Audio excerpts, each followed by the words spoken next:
ಕರ್ನಾಟಕ ರಾಜ್ಯ ಸರ್ಕಾರ ಈಗ ಬಹುದೊಡ್ಡ ತೀರ್ಮಾನವೊಂದಕ್ಕೆ ಕೈ ಹಾಕಿದಂತೆ ಕಾಣ್ತಾ ಇದೆ. ಆ ಒಂದು ತೀರ್ಮಾನ ನಿಜಕ್ಕೂ ಒಳ್ಳೆಯ ತೀರ್ಮಾನವೇ, ಆದ್ರೆ ಅದಕ್ಕೆ ಸಿಕ್ಕಾಪಟ್ಟೆ ವಿರೋಧ ಬರ್ತಾ ಇದೆ. ಇದರಲ್ಲಿ ಪರ ಚರ್ಚೆಯೂ ಇದೆ, ವಿರೋಧ ಚರ್ಚೆಯೂ ಇದೆ. ಅದೇನಂತಂದ್ರೆ, ಈಗ ಸರ್ಕಾರ ಮಾಡ ಹೊರಟಿರುವಂತಹ ಫುಟ್ಪಾತ್ ತೆರವು ಯೋಜನೆ ಏನಿದೆ, ಈ ಒಂದು ವಿಚಾರಕ್ಕೆ ಸಂಬಂಧಪಟ್ಟ ಹಾಗೆ ಒಂದಿಷ್ಟು ಜನ ಆಕ್ರೋಶವನ್ನ ವ್ಯಕ್ತಪಡಿಸಿದ್ರೆ, ಒಂದಿಷ್ಟು ಜನ ನೀವು ಮಾಡ್ತಿರೋದು ಸರಿಯಾಗಿದೆ ಅನ್ನೋ ರೀತಿಯಾಗಿ ಹೇಳ್ತಾ ಇದ್ದಾರೆ. ಹಾಗಾದ್ರೆ ಈ ಯೋಜನೆಯನ್ನ ಸರ್ಕಾರ ಯಾಕೆ ತರಲಿಕ್ಕೆ ಹೊರಡ್ತಾ ಇದೆ, ಈ ಫುಟ್ಪಾತ್ ತೆರವನ್ನಗೊಳಿಸಲಿಕ್ಕೆ ಯಾಕೆ ಮುಂದಾಗಿದೆ, ಅದರ ಜೊತೆ ಈ ಫುಟ್ಪಾತ್ ನಿಂದ ಈ ಹಿಂದೆ ಏನೇನ್ ಅವಘಡಗಳ ಸಂಭವಿಸಿದೆ, ಇದೆಲ್ಲದರ ಕುರಿತಾದಂತಹ ಕಂಪ್ಲೀಟ್ ಡೀಟೇಲ್ಸ್ ಅನ್ನ ಇಂದಿನ ಈ ವಿಡಿಯೋದಲ್ಲಿ ನಾನು ನಿಮಗೆ ಕೊಡ್ತೇನೆ. ನೀವು ಇನ್ನೂ ನಮ್ಮ ಚಾನೆಲ್ ಅನ್ನ ಸಬ್ಸ್ಕ್ರೈಬ್ ಆಗದಿದ್ದಲ್ಲಿ ಸಬ್ಸ್ಕ್ರೈಬ್ ಆಗಿ, ಹಾಗೆ ಬೆಲ್ ಐಕನ್ ಕ್ಲಿಕ್ ಮಾಡೋ ಮೂಲಕ ನೋಟಿಫಿಕೇಶನ್ ಅನ್ನ ಪಡೆಯಿ. ನೀವು ಬೆಂಗಳೂರು ನಗರದಲ್ಲಿದ್ರೆ ಈ ಒಂದು ಸಮಸ್ಯೆಯನ್ನ ಅನುಭವಿಸೇ ಇರ್ತೀರಿ. ಯಾಕಂತಂದ್ರೆ ನೀವು ಪಾದಚಾರಿಗಳಾಗಿ ಒಂದು ರಸ್ತೆಯ ಸೈಡ್ ಅಲ್ಲಿ ನಡ್ಕೊಂಡು ಹೋಗ್ತಾ ಇದ್ರೆ ಅಲ್ಲಿ ನಡೆಯೋದಕ್ಕೂ ಜಾಗ ಇರಲ್ಲ. ಯಾಕಂತಂದ್ರೆ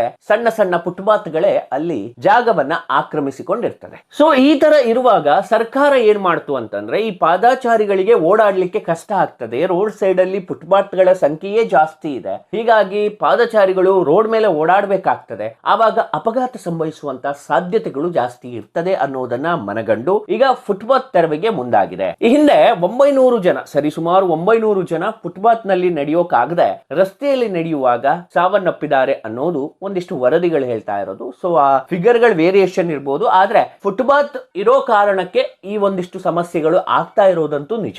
ಯಾಕೆ ಕೇಳಿದ್ರೆ, ಈಗ ಫುಟ್ಪಾತ್ ಸೈಡ್ ಅಲ್ಲಿ ನಡೆಯಕ್ಕೆ ಆಗಲ್ಲ, ಅವ್ರ ಅಂಗಡಿ ಇಟ್ಕೊಂಡಿರ್ತಾರೆ ಅಂತ ರೋಡ್ ಮೇಲೆ ನಡ್ಕೊಂಡು ಹೋಗುವಾಗ ಒಂದಿಷ್ಟು ಗಾಡಿಗಳು ರಭಸವಾಗಿ ಬಂದು ಹೊಡ್ಕೊಂಡು ಹೋಗುವಂತದ್ದು, ಈ ತರದ ಅಪಘಾತಗಳು ಹಿಂದೆ ನಡೆದಿತ್ತು. ಒಂದು ಕೇಸನ್ನ ನಾನೀಗ ನಿಮ್ ಮುಂದೆ ಇಡ್ಬೇಕಾಗತ್ತೆ. ಏನಂತಂದ್ರೆ, ಈ ಹಿಂದೆ ಬೆಂಗಳೂರಿನಲ್ಲಿ 5 ವರ್ಷದ ಬಾಲಕ ಓರ್ವ ಫುಟ್ಪಾತ್ ನಲ್ಲಿ ನಡ್ಕೊಂಡು ಹೋಗ್ತಾ ಇದ್ದ ತಂದೆಯ ಜೊತೆ. ಆ ಸಂದರ್ಭದಲ್ಲಿ ಆ ಬಾಲಕ ಏನ್ ಮಾಡಿದಾನೆ, ಫುಟ್ಪಾತ್ ಅಲ್ಲಿ ನಡೆಯೋಕೆ ಸ್ಪೇಸ್ ಇಲ್ಲ ಅನ್ಕೊಂಡು ದಾರಿ ಮೇಲೆ ನಡ್ಕೊಂಡು ಹೋಗ್ತಾ ಇದ್ದ. ಆ ಟೈಮ್ ಅಲ್ಲಿ ಅಪಘಾತಕ್ಕೀಡಾಗಿ ಆ ಬಾಲಕ ಸಾವನ್ನಪ್ತಾನೆ, 5 ವರ್ಷದ ಬಾಲಕ.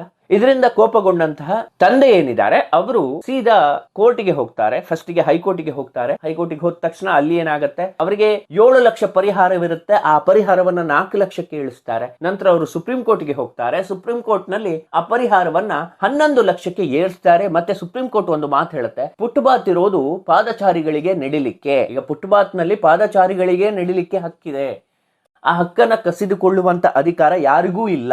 ಹಾಗಾಗಿ ಫುಟ್ಪಾತ್ ಇರೋದು ಜನಸಾಮಾನ್ಯರಿಗೆ ಓಡಾಡ್ಲಿಕ್ಕೆ ಹೊರತು ಅಲ್ಲಿ ವ್ಯಾಪಾರ ಮಾಡ್ಲಿಕ್ಕಲ್ಲ ಅನ್ನೋ ರೀತಿಯಾಗಿ ಸುಪ್ರೀಂ ಕೋರ್ಟ್ ಈ ಹಿಂದೆ ತೀರ್ಪನ್ನ ಕೊಟ್ಟಿತ್ತು.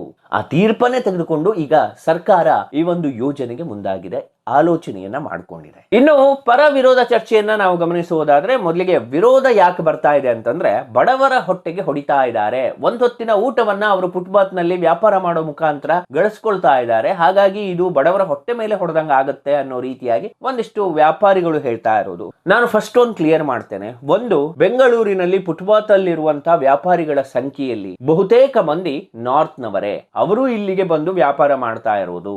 ಸೊ ಹಾಗಾಗಿ ಅವರ ಮೇಲೆ ಅಷ್ಟು ಕರುಣೆ ತೋರಿಸುವ ಅಗತ್ಯ ಇಲ್ಲ. ಯಾಕೆ ಕೇಳಿದ್ರೆ, ವಲಸೆ ಬಂದವರ ಮೇಲೆ ಅಷ್ಟು ಕರುಣೆ ಬೇಡ. ಯಾಕಂತಂದ್ರೆ ಇಡೀ ಬೆಂಗಳೂರು ಈಗ ನಾರ್ತ್ ಮತ್ತೆ ಸೌತಿನ ಒಂದಿಷ್ಟು ಜನರೇ ತುಂಬಿಕೊಂಡಿದ್ದಾರೆ. ಬೆಂಗಳೂರು ನಿವಾಸಿಗಳ ಸಂಖ್ಯೆನೇ ಕಮ್ಮಿ ಇದೆ ಅಲ್ಲಿ. ಸೊ ಹಾಗಾಗಿ ಆ ಒಂದು ಸಾಫ್ಟ್ ಕಾರ್ನರ್ ಬೇಡ. ಇನ್ನೊಂದು ವಿಚಾರವನ್ನ ಹೇಳ್ಬೇಕು. ಈಗ ಫುಟ್ಪಾತ್ ತೆರವುಗೊಳಿಸ್ತಾ ಇದ್ದಾರಲ್ಲ, ಎಷ್ಟು ತೆರವುಗೊಳಿಸ್ತಿದ್ದಾರೆ ಅನ್ನೋದನ್ನ ನೋಡೋದಾದ್ರೆ, 15,000 ಕಿಲೋಮೀಟರ್ ಫುಟ್ಪಾತ್ ಇದೆ. ಅದರಲ್ಲಿ 1,500 ಕಿಲೋಮೀಟರ್ ಅಂದ್ರೆ ಸರಿಸುಮಾರು 20% ಮಾತ್ರ ತೆರವುಗೊಳಿಸ್ತಾ ಇರೋದು. ಅದು ಯಾಕೆ ತೆರವುಗೊಳಿಸ್ತಿದ್ದಾರೆ ಅಂತಂದ್ರೆ, ಈ ಮೆಜೆಸ್ಟಿಕ್ ಇರ್ಬೋದು ಅಥವಾ ರಾಜಾಜಿನಗರ ಇರ್ಬೋದು, ಆ ತರದ ಏನು ಕ್ರೌಡ್ ಇರುವಂತಹ ಏರಿಯಾಗಳಲ್ಲಿ ಅಥವಾ ಹೆದ್ದಾರಿ ಇರುವಂತಹ ಏರಿಯಾಗಳಲ್ಲಿ, ಮೇನ್ ರೋಡ್ ಗಳಲ್ಲಿ ಇದು ಪ್ರಾಬ್ಲಮ್ ಆಗ್ತಿರೋ ರೀಸನ್ ಗೆ ಅಲ್ಲಿ ಮಾತ್ರ ಫುಟ್ಪಾತ್ ಅನ್ನ ತೆರವುಗೊಳಿಸ್ತಾ ಇದ್ದಾರೆ. ಇನ್ನು ಬೇರೆ ಕಡೆ ಎಲ್ಲಿ ಸ್ಪೇಸ್ ಇದೆ ಅಲ್ಲಿ ನೀವು ಫುಟ್ಪಾತ್ ಗಳಲ್ಲಿ ಇರಬಹುದು, ಕಂಪ್ಲೀಟ್ ಆಗಿ ತೆರವುಗೊಳಿಸ್ತಾ ಇಲ್ಲ. ಈಗ ಸಣ್ಣ ಪುಟ್ಟ ರೋಡ್ ಗಳೇನಿರುತ್ತೆ ಅಥವಾ ಕಾಲೋನಿಗಳೇನಿರುತ್ತೆ ಅಲ್ಲೆಲ್ಲ ನೀವು ಮಾಡಬಹುದು. ಅದಕ್ಕೂ ಒಂದಿಷ್ಟು ವ್ಯಾಪಾರಿಗಳು ಕ್ವಶನ್ ಹಾಕ್ತಾ ಇದ್ದಾರೆ, ನಾವು ಇಲ್ಲಿ ಮಾಡಿದ್ದೇವೆ, ಇಲ್ಲಿ ವ್ಯಾಪಾರಕ್ಕೆ ಜನ ಬರ್ತಾರೆ, ನಾವು ಒಂದ್ ವೇಳೆ ಇದನ್ನು ಶಿಫ್ಟ್ ಮಾಡಿದ್ರೆ ಜನ ಬರೋದಿಲ್ಲ ಅನ್ಕೊಂಡು. ಇಲ್ಲ, ಬರ್ತಾರೆ, ಸ್ವಲ್ಪ ಟೈಮ್ ತಗೊಳುತ್ತೆ. ಈಗ ಚಿಕ್ಕಪೇಟೆಗೆ ಜನ ಒಂದಿಷ್ಟು ಐಟಮ್ ಗಳನ್ನ ಪರ್ಚೇಸ್ ಮಾಡ್ಲಿಕ್ಕೆ ಓಡ್ತಾರೆ ಬೆಂಗಳೂರಿಂದ. ಯಾಕೆ ಅಂತಂದ್ರೆ ಅಲ್ಲಿ ಚೀಪ್ ಸಿಗುತ್ತೆ ಅಥವಾ ಒಳ್ಳೆ ಕ್ವಾಲಿಟಿ ಐಟಮ್ ಗಳು ಸಿಗುತ್ತೆ ಅಥವಾ ನಮಗೆ ಬೇಕಾದ ರೀತಿಯ ಕಲೆಕ್ಷನ್ಸ್ ಗಳು ಸಿಗುತ್ತೆ ಅನ್ನೋ ರೀತಿ. ಸೊ ನಿಮ್ಮ ಐಟಮ್ ಚೆನ್ನಾಗಿದ್ರೆ ಜನರು ಹುಡ್ಕೊಂಡು ಬರ್ತಾರೆ. ಸೊ ಹಾಗಾಗಿ ನೀವು ಬೇರೆ ಕಡೆ ಶಿಫ್ಟ್ ಆಗಬಹುದು, ಯಾವುದೇ ಪ್ರಾಬ್ಲಮ್ ಗಳು ಅಲ್ಲಿ ನಿಮ್ಗಿರಲ್ಲ. ನಿಜವಾಗಿ ಫುಟ್ಪಾತ್ ತೆರವುಗೊಳಿಸ್ತಿರೋದು ಪ್ರಮುಖ ರಸ್ತೆಗಳಲ್ಲಿ ಮಾತ್ರ. ಈಗ ಸಣ್ಣ ಪುಟ್ಟ ರಸ್ತೆಗಳಲ್ಲಿ ಆ ತರದ್ ಮಾಡ್ತಾ ಇಲ್ಲ. ಅಲ್ಲಿ ನೀವು ಸಣ್ಣ ಪುಟ್ಟ ಫುಟ್ಪಾತ್ ಗಳನ್ನ ಹಾಕೊಂಡು ಜೀವನ ನಡೆಸಬಹುದು. ಸರ್ಕಾರ ಇನ್ನೊಂದಿಷ್ಟು ವಿಚಾರವಾಗಿ ಗಮನ ಹರಿಸಬೇಕು. ಯಾಕೆ ಕೇಳಿದ್ರೆ ಫುಟ್ಪಾತ್ ವ್ಯಾಪಾರಿಗಳಿಗೆ ಒಂದಿಷ್ಟು ಸಮಸ್ಯೆಗಳಿದಾವೆ. ಈಗ ಬೆಳಗಾದ ತಕ್ಷಣ ರೌಡಿಗಳು ಬಂದು ಹಪ್ತಾ ವಸೂಲಿ ಮಾಡೋದು, ನಾನು ಅವ್ರ ಕಡೆಯವನು, ನಾನು ಇವ್ರ ಕಡೆಯವನು ಅನ್ಕೊಂಡು ಹಪ್ತಾ ವಸೂಲಿ ಮಾಡೋದು, ಕೊಡಿ ಕೊಡಿ 100 ಕೊಡಿ 200 ಕೊಡಿ ಅನ್ಕೊಂಡು, ನೀವು ಕೊಡ್ಲಿಲ್ಲ ಅಂದ್ರೆ ನಿಮ್ಮನ್ನ ಇಲ್ಲಿ ನೆಪ್ಸ್ತೇನೆ ಅನ್ಕೊಂಡು ಈ ತರದ ಗುಂಡಾಗಿರಿಗಳನ್ನ ರೌಡಿಗಳು ಮಾಡ್ತಾರೆ. ಅಂತವರನ್ನ ಫಸ್ಟ್ ಸದೆ ಬಡಿಬೇಕು. ಈ ನನ್ನ ಮಕ್ಕಳು ದುಡ್ಕೊಂಡು ತಿನ್ನೋದು ಬಿಟ್ಟು ತಲೆ ಒಡೆದು ಜೀವನ ಮಾಡ್ತಾ ಇದ್ದಾರೆ, ವ್ಯಾಪಾರಸ್ಥರ ತಲೆ ಒಡೆದು ಜೀವನ ಮಾಡುವಂತ ಕೆಲಸ ಮಾಡ್ತಿದ್ದಾರೆ, ಅವರನ್ನ ಫಸ್ಟ್ ತಡಿಬೇಕು. ಇನ್ನೊಂದು ವಿಚಾರವನ್ನ ನಾವು ಹೇಳಬೇಕು. ಸರ್ಕಾರ ಒಳ್ಳೆ ಹುದ್ದೆ ಕೊಟ್ಟು ಒಳ್ಳೆಯ ಸಂಬಳ ಕೊಟ್ಟು ಎಲ್ಲ ಸೌಕರ್ಯವನ್ನ ಕೊಟ್ಟರು ಕೂಡ ಪೊಲೀಸ್ನವರು ಏನಿದ್ದಾರೆ ನೋಡಿ, ಅವರು ಲಂಚ ತಕೊಳ್ಳೋದು ಬಿಡೋದಿಲ್ಲ. ಅವರು ಕೂಡ ಹಂಗೆ, ನೀವು 20 ಕೊಡು 30 ಕೊಡು 100 ಕೊಡು 200 ಕೊಡು, ಇಲ್ಲ ಅಂದ್ರೆ ನಿನ್ನ ಎತ್ತಂಗಡಿ ಮಾಡಿಸ್ಬಿಡ್ತೀನಿ, ಇಲ್ಲಿಂದ ಓಡಿಸ್ಬಿಡ್ತೀನಿ ಅನ್ನುವಂತ ಒಂದಷ್ಟು ಟಾರ್ಚರ್ ಗಳನ್ನ ಕೊಡ್ತಾರೆ ಬೀದಿ ಬದಿ ವ್ಯಾಪಾರಿಗಳಿಗೆ. ಅದ್ರ ಬಗ್ಗೆನೂ ಕೃಷ್ಣ ಬೈರೇಗೌಡರು ಆಲೋಚನೆಯನ್ನ ಮಾಡ್ಬೇಕಾಗತ್ತೆ. ಈ ಆಲೋಚನೆಯನ್ನ ಮಾಡ್ಲಿಲ್ಲ ಅಂತಂದ್ರೆ ನಿಜವಾಗಿಯೂ ವ್ಯಾಪಾರಿಗಳಿಗೆ ತುಂಬಾನೇ ಸಮಸ್ಯೆ ಆಗತ್ತೆ. ಇನ್ನೊಂದು ಮೀಟರ್ ಬಡ್ಡಿ ವ್ಯವಹಾರ. ಬೆಂಗಳೂರಿನಲ್ಲಿ ಈಗ ಮೀಟರ್ ಬಡ್ಡಿ ಜಾಲ ಅನ್ನೋದು ತುಂಬಾನೇ ಹರಡಿಬಿಟ್ಟಿದೆ. ನಿಮಿಷಕ್ಕೆ ಬಡ್ಡಿ, ಗಂಟೆಗೆ ಬಡ್ಡಿ, ದಿನಕ್ಕೆ ಬಡ್ಡಿ, ಈ ತರದ ಮೀಟರ್ ಬಡ್ಡಿ ವ್ಯವಹಾರಗಳು ನಡೀತದೆ. ಅವರು ಕೂಡ ಈ ವ್ಯಾಪಾರಸ್ಥರಿಗೆ ಲೋನ್ ಅನ್ನ ಕೊಟ್ಟು ಬಡ್ಡಿ ತೆಗೆದುಕೊಳ್ಳಲಿಕ್ಕೆ ಹಿಂಸೆಯನ್ನ ಕೊಡ್ತಾರೆ. ಬಂದ್ಬಿಟ್ಟು ಜಗಳ ಮಾಡೋದು, ಗಲಾಟೆ ಮಾಡೋದು, ಇದೆಲ್ಲ ಮಾಡಿ ಅಲ್ಲಿ ಮೀಟರ್ ಬಡ್ಡಿ ದಂಧೆ ಕೂಡ ನಡೀತಾ ಇದೆ. ಅದನ್ನು ಕೂಡ ಸ್ಟಾಪ್ ಮಾಡಬೇಕು. ಇದೆಲ್ಲವನ್ನ ಮಾಡಿ ನೀವು ತೆರವುಗೊಳಿಸಿದ್ರೆ ಅದು ತುಂಬಾನೇ ಇಂಪ್ಯಾಕ್ಟ್ಫುಲ್ ಆಗಿರುತ್ತೆ. ಇದೆಲ್ಲವನ್ನ ಮಾಡಿದ್ರೆ ನಿಜವಾಗಿಯೂ ಖುಷಿ ಆಗತ್ತೆ. ಅದರ ಜೊತೆ ಈ ಕೆಲವರು ಸರ್ಕಾರಿ ಜಾಗವನ್ನ ಅತಿಕ್ರಮಣ ಮಾಡ್ಕೊಂಡಿರ್ತಾರೆ, ಸರ್ಕಾರಿ ಜಾಗದಲ್ಲಿ ಕಾಂಪ್ಲೆಕ್ಸ್ ಗಳನ್ನ ಕಟ್ಕೊಂಡಿರ್ತಾರೆ, ಅದರ ಜೊತೆ ಕೆರೆಗಳನ್ನ ನಾಶ ಮಾಡಿ ಅಲ್ಲಿ ಕಾಂಪ್ಲೆಕ್ಸ್ ಗಳನ್ನ ಕಟ್ಕೊಂಡಿರ್ತಾರೆ.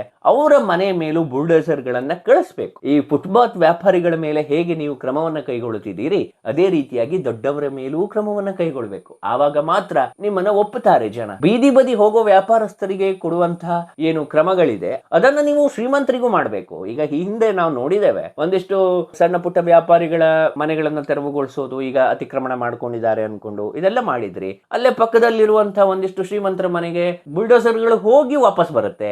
ಯಾಕಂತಂದ್ರೆ ಅವರಿಗೆ ಒಂದಿಷ್ಟು ಇನ್ಫ್ಲೂಯೆನ್ಸ್ ಗಳಿರುತ್ತೆ, ನಾನು ಅವ್ರ ಕಡೆಯವನು, ನಾನು ಇವ್ರ ಕಡೆಯವನು ಅಂತ. ಬಡವರಿಗೆ ಯಾವುದೇ ಇನ್ಫ್ಲೂಯೆನ್ಸ್ ಇರೋದಿಲ್ಲ, ಹಾಗಾಗಿ ನೀವು ಅವರನ್ನ ಮುಟ್ಟುವಂತ ಕೆಲಸ ಮಾಡ್ತೀರಿ. ಇದೀಗ ಸರ್ಕಾರ ಏನು ಫುಟ್ಪಾತ್ ತೆರವು ಯೋಚನೆಯನ್ನ ಮಾಡ್ಕೊಂಡಿದೆ, ಇದು ನಿಜವಾಗಿಯೂ ಒಳ್ಳೆಯ ಆಲೋಚನೆನೇ. ಯಾಕಂತಂದ್ರೆ ಬೆಂಗಳೂರು ಪ್ರಯಾಣಿಕರಿಗೆ ತುಂಬಾನೇ ಕಷ್ಟ ಆಗ್ತಿತ್ತು. ಆ ಕಷ್ಟಕ್ಕೆ ಈಗ ನೀವು ಒಳ್ಳೆಯ ಸೊಲ್ಯೂಷನ್ ಅನ್ನ ಕೊಟ್ಟಂತ ಆಗ್ತದೆ. ನನ್ನ ಪ್ರಕಾರ ನೀವು ಮಾಡ ಹೊರಟಿರುವಂತ ಈ ಒಂದು ಯೋಚನೆ ಏನಿದೆ ಅದು ತುಂಬಾನೇ ಚೆನ್ನಾಗಿದೆ, ಮಾಡ್ಲೇಬೇಕು. ಯಾಕಂತಂದ್ರೆ ಅದೆಷ್ಟೋ ಜನರ ಜೀವ ಹೋಗಿದೆ. ಅದಕ್ಕೆ ಕಾರಣ ಈ ಫುಟ್ಪಾತ್ ವ್ಯಾಪಾರಿಗಳು ಅಂತಾನೇ ಹೇಳಲ್ಲ, ಕೆಲವೊಂದು ಜನರ ಸಾವಿಗೆ ಈ ಫುಟ್ಪಾತ್ ವ್ಯಾಪಾರಿಗಳು ಕಾರಣರಾಗಿದ್ದಾರೆ. ಯಾಕಂತಂದ್ರೆ ಫುಟ್ಪಾತ್ ನಲ್ಲಿ ಅಂಗಡಿಗಳನ್ನು ಇಟ್ಕೊಳ್ಳೋದು, ಪಾದಚಾರಿಗಳಿಗೆ ಓಡಾಡ್ಲಿಕ್ಕೆ ಕಷ್ಟ ಆಗೋದು, ಇದೆಲ್ಲ ಆಗ್ತಾ ಇತ್ತು. ಸೊ ಒಟ್ಟಾರೆ ಬಡವರ ಮೇಲೆ ಹೊಡಿತಾ ಇದ್ದೀರಿ ಅಥವಾ ಬಡವರ ಹೊಟ್ಟೆ ಮೇಲೆ ಹೊಡಿತಾ ಇದ್ದೀರಿ ಅನ್ನುವಂತ ವಾದ ಇದೆ. ಅದು ನಿಜಕ್ಕೂ ವಾದ ಸರಿಯಲ್ಲ. ಯಾಕಂತಂದ್ರೆ ಫುಟ್ಪಾತ್ ಇರೋದು ಪಾದಚಾರಿಗಳಿಗೆ ನಡ್ಕೊಂಡು ಹೋಗ್ಲಿಕ್ಕೆ, ಅಲ್ಲಿ ನಡೆಯುವ ಹಕ್ಕಿದೆ ಅನ್ನೋದನ್ನ ಕೋರ್ಟ್ ಕೂಡ ಹೇಳುತ್ತೆ, ಕಾನೂನು ಕೂಡ ಹೇಳುತ್ತೆ. ಈ ಸಂದರ್ಭದಲ್ಲಿ ಯಾರೋ ಒಬ್ರು ಬಂದ್ಕೊಂಡು ಅಲ್ಲಿ ವ್ಯಾಪಾರ ಮಾಡ್ತಾರೆ, ಅಲ್ಲಿ ನಡಿಲಿಕ್ಕೆ ಅವಕಾಶ ಕೊಡೋದಿಲ್ಲ ಅಂತಂದಾಗ ಅದನ್ನ ತೆರವುಗೊಳಿಸಲೇಬೇಕು. ಅದಕ್ಕೆ ಈಗ ಸರ್ಕಾರ ಮುಂದಾಗಿರೋದು. ಸರ್ಕಾರದ ಈ ಚಿಂತನೆ ಏನಿದೆ ನಿಜಕ್ಕೂ ಒಳ್ಳೆಯದಾಗಿದೆ. ಆದಷ್ಟು ಬೇಗ ಇದನ್ನ ಕಾರ್ಯರೂಪಕ್ಕೆ ತನ್ನಿ. ಕಾರ್ಯರೂಪಕ್ಕೆ ತಂದು ಈಗ ಮಾಡ್ತಾ ಇದ್ದೀರಿ, ಆದ್ರೆ ಅದನ್ನ ಆದಷ್ಟು ಬೇಗ ಕಂಪ್ಲೀಟ್ ಮಾಡ್ಬಿಡಿ. ನಂತರ ಇನ್ನೊಂದಿಷ್ಟು ಫುಟ್ಪಾತ್ಗಳನ್ನು ಕೂಡ ತೆರವುಗೊಳಿಸುವಂತ ಕೆಲಸ ಆಗ್ಬೇಕು. ಕೇವಲ 20% ಮಾತ್ರ ಅಲ್ಲ, ಎಲ್ಲಿ ಜನಸಂದಣಿ ಜಾಸ್ತಿ ಇದೆ ಅಲ್ಲಿ ಆ ಫುಟ್ಪಾತ್ಗಳನ್ನ ತೆರವುಗೊಳಿಸಬೇಕು. ಯಾಕಂತಂದ್ರೆ ಪಾದಚಾರಿಗಳಿಗೆ ಓಡಾಡ್ಲಿಕ್ಕೆ ತುಂಬಾನೇ ಕಷ್ಟ ಆಗುತ್ತೆ. ಸೊ ಈ ವಿಡಿಯೋ ಬಗ್ಗೆ ನಿಮ್ಗೆ ಏನ್ ಅನ್ಸ್ತು ಅನ್ನೋದನ್ನ ಕಮೆಂಟ್ ಬಾಕ್ಸ್ ನಲ್ಲಿ ತಿಳಿಸಿ.